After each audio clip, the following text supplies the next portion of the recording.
Our next speaker is the wonderful Julia Leibowitz. Julia is the founder and CEO of Cabinet, but let me tell you a bit about her backstory because it really is very impressive. She originally went to Duke, and when she graduated in 2012, she became an EA, but quickly found that the scheduling and organizing of meetings was really overwhelming, so much so that she burnt out.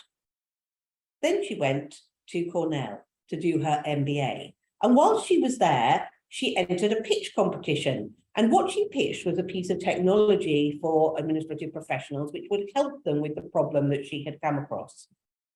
When she left Cornell, she went and found venture capital in order to launch the product that she had developed as a saleable product. And now thousands of assistants all over the world rely on Cabinet for their scheduling. Today, she's going to be talking about how you do a calendar audit of your leader's time. She and Tiffany Nguyen, who is going to be presenting with her, did an inordinate amount of research on this subject, and it's absolutely fascinating. The best leaders in the world, of course, know how to prioritize their time properly. But she's going to show you, firstly, how to do a calendar audit. Secondly, why calendar audits are a really important strategic exercise that's going to give enormous value to your colleagues. And finally, she's going to talk about how you share those insights with your executive to make sure that you're both on the same page. I know many of you have been really looking forward to this particular presentation, and so have I. So will you please join me in welcoming the fabulous Julia Leibowitz and the wonderful Tiffany Nguyen.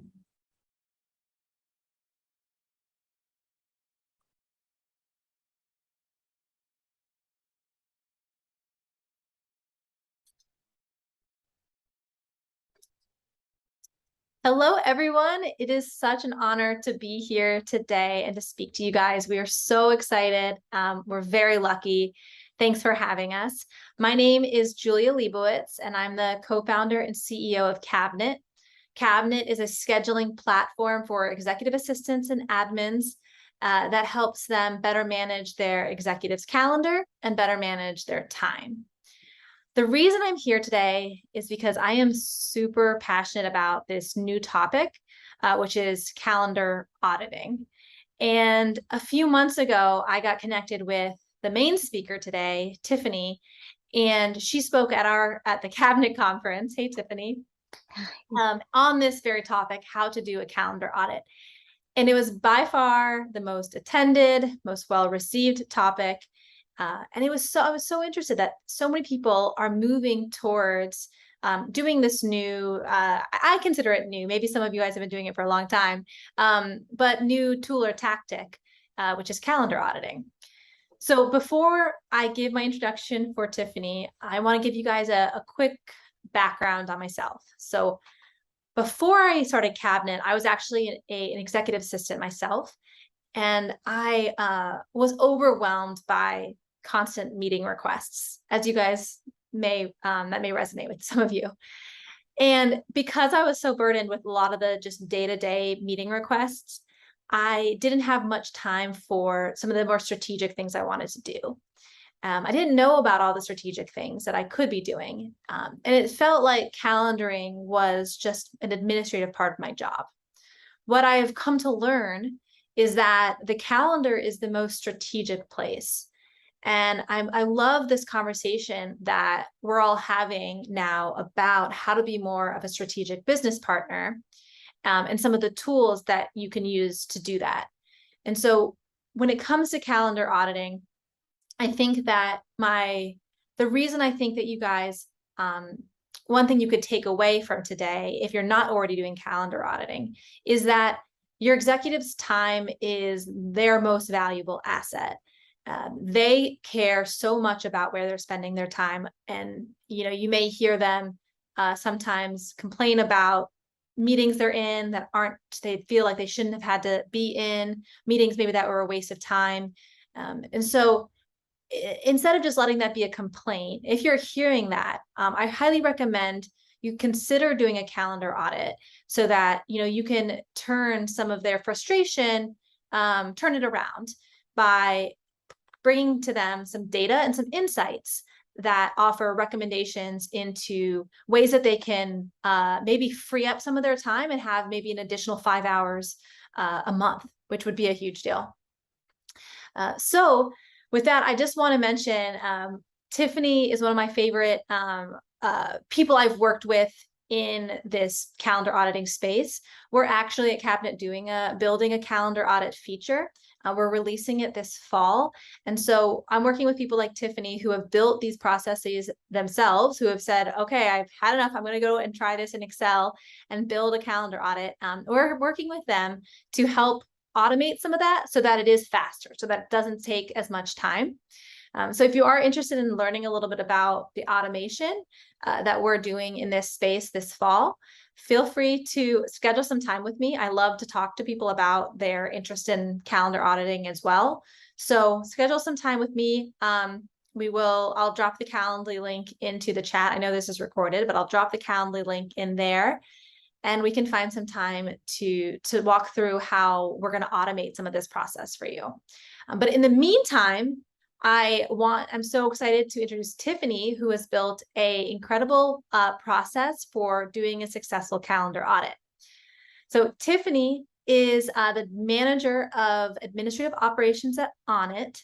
She has been an EA for over a decade, and she also manages now or oversees a team of EAs at Audit. So without further ado, I will step back and allow Tiffany to present. Thank you, Julia. I'm excited to be here and to be presenting this to everybody. Julia did a great introduction of me. So I'm Tiffany Nguyen, been an admin professional for a little over 13 years now. I have a 3-year-old son named Anderson and a husband, and we love to travel. So that's just a little bit about me. I love the assistant space. I think Julia and I met when I was doing a demo of Cabinet, and she randomly asked me to do the summit, and it was great. So I'm going to jump into it. Let me share my screen. And Julia, let me know if you can't see it. All right, performing a calendar audit. Julia went over a couple of high-level reasons on why you should do the calendar. It, really flexes your strategic and analytical skill set, gives the executive a macro perspective, identifies the weaknesses, creates time in the calendar, and prevents decision fatigue. And I wanted to go a little bit deeper into the reason why I did the calendar audit for my executive. His name is Eric. I just started supporting him in February of this year, 2022. And we were having our regular one-on-one meeting, going over his calendar and logistics and everything. And he was defeated. I usually meet with him on Fridays because they're more quiet. And it was the end of the week and he just felt defeated. I can tell he was burnt out. He was, telling me to compare his week this past week that we were talking about with a couple of weeks ago before I started supporting him. And so I suggested to him that I look at his calendar and make proposals on what meetings he might be able to drop. So he was very open to the idea. So I started to do the calendar audit. This is a founder-led organization. He really wanted to get out of the day-to-day operations. This company is about 12 years old, so he was always accustomed to being involved in every single decision. And I really think that he had decision fatigue and he was involved in decisions that he didn't really need to be involved in. As Julia said, they really do get burnt out by that. So to get started, first identify the problem. What are you trying to solve? Why do they exist? How do they impact the calendar and the executive's productivity? And who owns and leads these meetings? I noticed right away that there were too many recurring meetings in my executive's calendar. And I was just able to identify that from years of experience of working in the calendar. So then I went into his calendar and I categorized and color coded everything into 3 to 5 themes. I started with 3, but then I started peeling off some layers of the onion. So you'll see in my next couple of slides. So color code. color coding helps you and the executive. If you look at the week view, the work week view, the colors pop out and you can see if the themes are recurring constantly throughout the month or the week. So it's a good quick visible view of that. Gathering the data. So I interviewed the meeting owners of these recurring meetings. I also interviewed my executive about what he thinks his role in these meetings are versus what the meeting owner thinks his role in the meeting was. And if the reason was not a strategic decision or wasn't something being escalated or needed his approval, I pushed back on him being in it. After I gathered data, and the gathering the data part took a couple of weeks for me. I really want to emphasize building the relationship with the meeting owners as well. So you don't want to meet with them for the first time and ask them, why are you meeting with my executive? So I explained to them what I was doing. I told them that I was doing a calendar audit and that my purpose was to create more space for my executive to think and breathe and review decks and do the things that he really needs to do, clean out his inbox, things like that. And so they were a lot more receptive when I interviewed them. After the interviews, I took the data, I analyzed it, I tried to understand it, I tried to figure out which ones my executive enjoyed and which one he dreaded and why. Were they emotional reasons on I'm just here to babysit them, make sure that they're doing their job and that's not productive for them, or why did they find this meeting enjoyable versus other ones? And it could also do with the people that are in them as well. So I really need to understand all of the factors for that. So after I did all of that, it's time to present to the executive, and keep in mind the timing of when you set this meeting. I wouldn't recommend scheduling this meeting with your leader executive right before a board meeting or right before a town hall. Just make sure that you're able to get their full engagement in this. So this was the first layer of my analysis. Like I said, there was way too many recurring meetings, and it wasn't just his calendar. It was actually this culture across the whole company. When I'm trying to schedule meetings, I'm using Scheduling Assistant for all internal attendees. I can see that all of them had recurring meetings from now until the end of 2023. So I knew this was a culture that stemmed from his calendar, because everything stems from the top. And so I quickly noticed the recurring meetings was the issue. The second layer to this was I broke down the weekly recurring meetings into 3 buckets: strategic, tactical, and one-on-ones. And there's some variances in what is considered strategic versus tactical, and though you'll have to align those with your executives. He has an ELT tactical meeting every Monday for an hour and a half, and I consider that tactical, but he considers that strategic. So you have to get alignment on making sure that your definitions are aligned. Okay, the third layer of the onion that I peeled was other recurring. So these were bi-weekly recurring meetings, one-on-ones. These were monthly strategic meetings. Anything that was monthly or bi-weekly that was recurring and went out until the end of 2023. And what he did not have in his calendar was time to look at his inbox and address emails and sign documents and review the board deck and think about what he's going to say in the town hall. Think tank time is triple T time. I borrowed that from my coworker Violet. And then he was back to back in meetings, so I had no idea when he went to the restroom. So and had a break. So that's what we needed to add into the calendar. So after I presented that to him, and these are the data points, since I just started supporting him in February and I presented this to him in March, the data was really important because we hadn't built that rapport yet. So, and the trust and the ability to influence, but I can do that with the data, with pie charts. And that's the way that he took me seriously on this. Okay, proposing solutions. Keep these things in mind when you're proposing a solution. One, be objective. So consider the strong supporting evidence, the data that you collected, the hours, the numbers in the pie chart. Pull in your expertise. And even if you just started in the admin professional world, you can lean on mentors or coworkers or, not support groups, but EA groups or assistant groups on LinkedIn or Facebook. Pull in those expertise. It doesn't necessarily have to be just yours. And make it practical, attainable, realistic, and some immediate solutions, and also some future solutions as well. So these were my proposals, and I presented this in March 2022. At the time, he had a couple of projects going on, and one of the projects had daily check-ins for half an hour and weekly tactical meetings for an hour. And then he had monthly steering committee meetings for that same project. In my opinion, I didn't know what the project was exactly focusing on, but I knew it wasn't strategic. And I don't think that he should be doing any tactical work in these types of projects. So my recommendations was to remove the daily check-ins and the weekly tacticals, but stay on the steering committee for this particular project.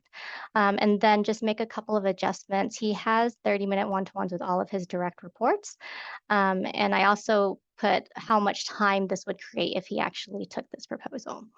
And then reduce a second project meeting from 3 hours to 1 hour, creating an additional 2 hours in his calendar a week.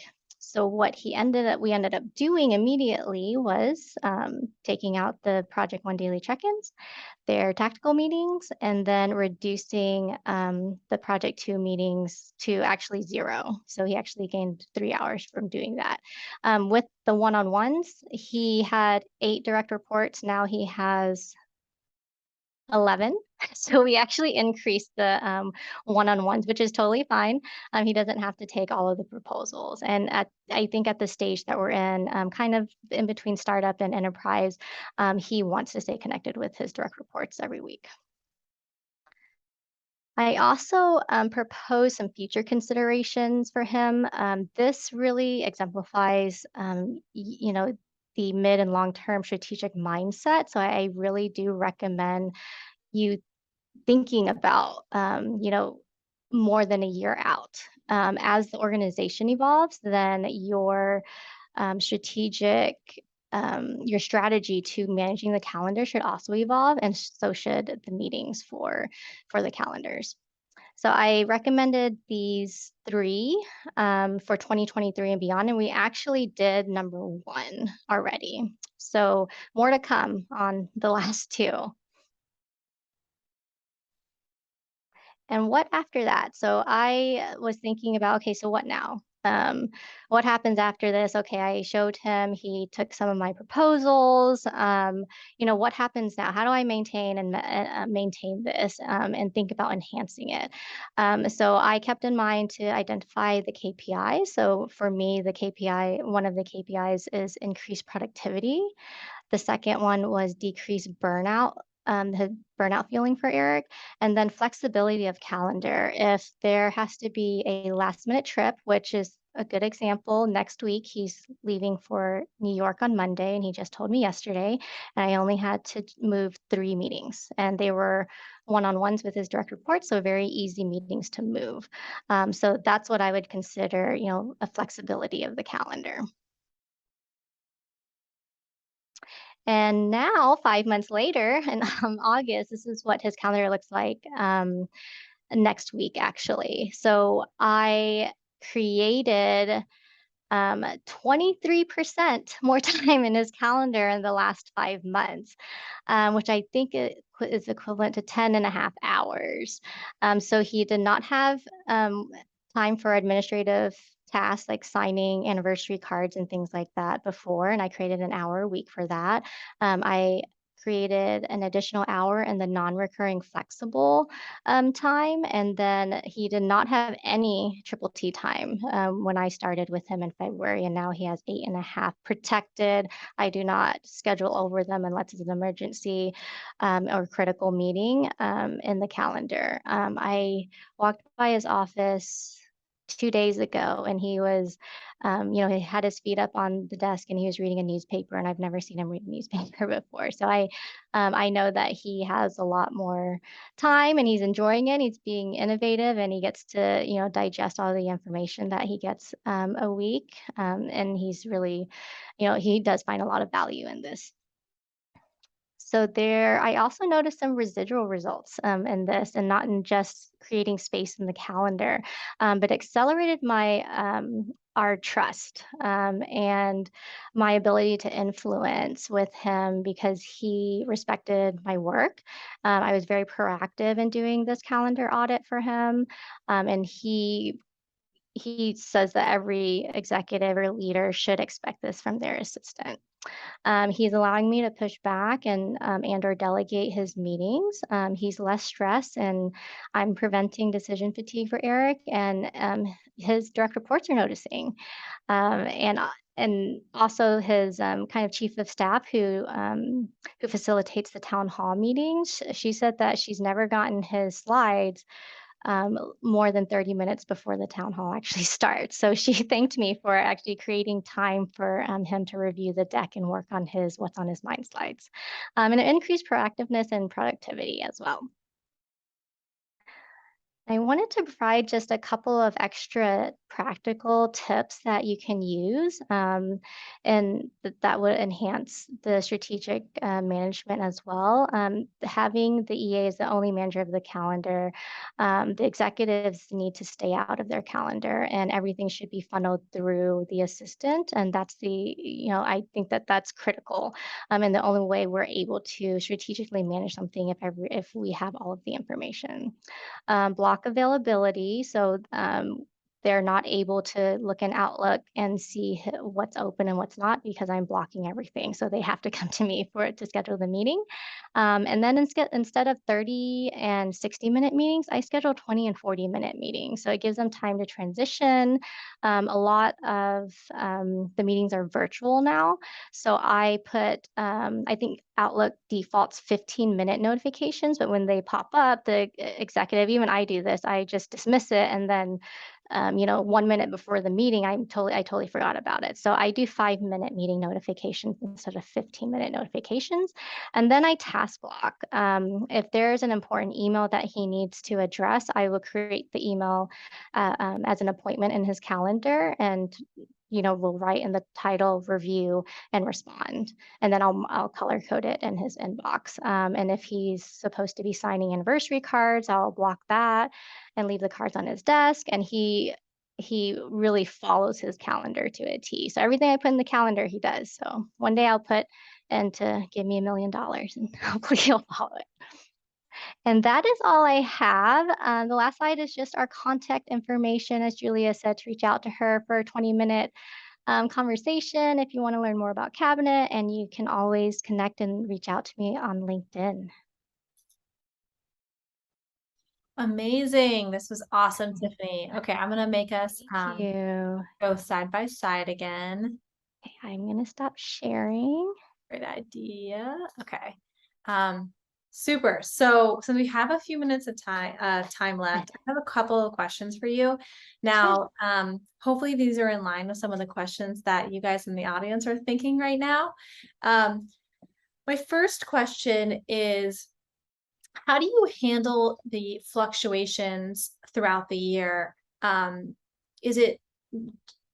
Do you everyone's schedule is kind of seasonal?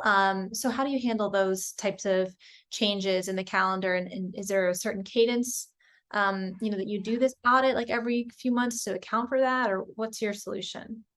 Yeah, great question. I think this is the flexibility part of the calendar. And it's one, me being proactive and understanding what's coming down the pipeline in terms of traveling and events and thinking of things like that. But it's the flexibility. It's not having to move 18 strategic meetings if they need to do a last minute flight. We did have a huge strategic project kickoff 6 to 8 weeks ago, and the meetings, there's a couple of external parties involved, and the meetings are need to happen as soon as it's requested. So my response time needs to be immediate, and the meetings need to happen within the next 24 hours. So that's the flexibility, and I try not to. I never schedule back to back anymore, and I always have protected blocks. And even the triple T time, I do, I protect it. Um, yeah. That's actually, that leads into my next question. So you talked about best practices for calendar management, which really good points. Like I like the point about 20-minute and 40-minute meetings versus 30 and 60. What are Yeah. some other calendar best practices for Eric? For example, like each executive is going to be a little different in particular times of day they like to have different meetings. What are some of the other best practices you've found around Eric's calendar that help him to be, really help his well-being throughout the day? Sure. Yeah, great question. I actually observe his moods during the day. So he likes to work out in the middle of the day. He blocks out 2 hours, and his former assistant didn't protect that workout time. She would say, "Oh, he never works out. He never goes to the gym." But it was really important for him to just have those 2 hours of no meetings. He's introverted. So it does take a lot more energy out of him to meet with people and speak to people. So he really does kind of need that me time in the middle of the day to re-energize him for his afternoon meetings. And I asked him, are you a morning person? Are you an evening person? And I will think about if he has to make a big decision in a meeting, I will schedule that in the morning, and not after he's had, 8 long meetings. Or I look at the week view or even the month view of travel, and if he's going to be tired or how engaged do I think he's going to be at this time of the day. Does he need a pack of peanut M&Ms? So it's a lot of observation. So it takes time, but there are also a lot of questions that you can ask your executive or leader when you're onboarding with them. And I mean, I make mistakes all the time, and I learn from them, and I don't make them again. I also am very, transparent with him. So at the end of the week, I will say, okay, my lessons learned for this week, for his calendar is this, and he'll tell me I'm on the right path or I'm not. Do you follow up immediately after a meeting, and ask him, how did that go? Because I worry about these meetings that they leave and they're like, ugh, like that, I did not need to be in that. But Yeah. do you follow up after each meeting or just check in sort of at the end of the day or end of the week? End of the week for me, not after every meeting. I don't, he wouldn't like that. There are probably some executives that would like that, but not with him. And I actually started joining his meetings as well. So I started joining his ELT tactical meetings on Monday, and those are an hour and a half every Monday. And so I know more that's going on. I asked to sit in on meetings as just a listener, so I know what's going on, or I'll just ask at the end of the week, how did your meeting with this person go? If I know that there's a lot of things up in the air, or there's some challenges going on. So just being abreast of all of the information. It's also them communicating everything to you as well. I'm reading not only just the inbox, I manage his inbox as well, but I'm reading his responses to some of the emails so I know his tone and how he's thinking about certain topics. Wow, you are really a true stunt double, Tiffany. Um, so I think my last question, looking at the clock. So you oversee, I should say, you have a team of admins there on it. How many do you have now? How many EAs or It's a admins? small, wonderful team of three. Three. Three, I mean, so four total. Four total. Well, that's nice. So Yes. that's a good size. for just being able to really check in with everybody and, know what matters to people and what's happening. So tell me, like, have you talked to them about calendar auditing? Is this something that you think that they could do with their leaders? How do you think, because every executive is different. So I imagine a lot of people watching this are like, oh, my executive would never, like be open to this, or there'd be maybe some hesitation. So they support different executives. What's the conversation there been like? Yes. I've had those conversations with them. I'm really big on development for the team. And it's not a shadowing thing, but I definitely let them know what I'm doing for the CEO. And they can choose, if they want to do the same thing, and I'll walk them through it. The executives here, some of them don't realize that they need help in the calendar space. So one, it's getting them to acknowledge that first. And two, it's the data. They can't argue with numbers. They can't. So even though you might have, spidey EA instincts and you know exactly what you need to do, you can't prove that to them because they haven't worked with you for, 13 years. So it's the numbers, it's presenting the numbers. And even if eventually, if they respect you enough, they will hear you out. They will hear you out, as long as you gain that respect and the influence, and know that, and tell them that, this is for their own benefit, and that, you're supporting them and you want them to be successful and to focus on the things that they need to focus on. And so let me help you is the message. We haven't done an audit for any other executive, but we will. Yeah. We definitely will. Yeah. I mean, this is an experiment. You said you just did this year, 2022, for the first time. Yes. So that should be exciting. And we'll definitely be showing you the designs that Cabinet has coming out this fall. So getting your thoughts on that, which may help with some of the tagging process. Because Yes. tell me a little bit about the date. Oh, it looks like we're at time. Last quick question. Tell me a little bit about the day-to-day. Like, are you just every day spending 20 minutes going into Excel and categorizing these strategic, tactical, or is it the end of the week?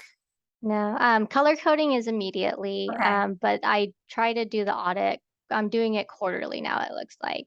And just whenever it needs it, if there's a huge project coming up and where I know that they're going to need a lot of time in the next couple of months, then I'll do an audit. And that's going to be my strategy going forward.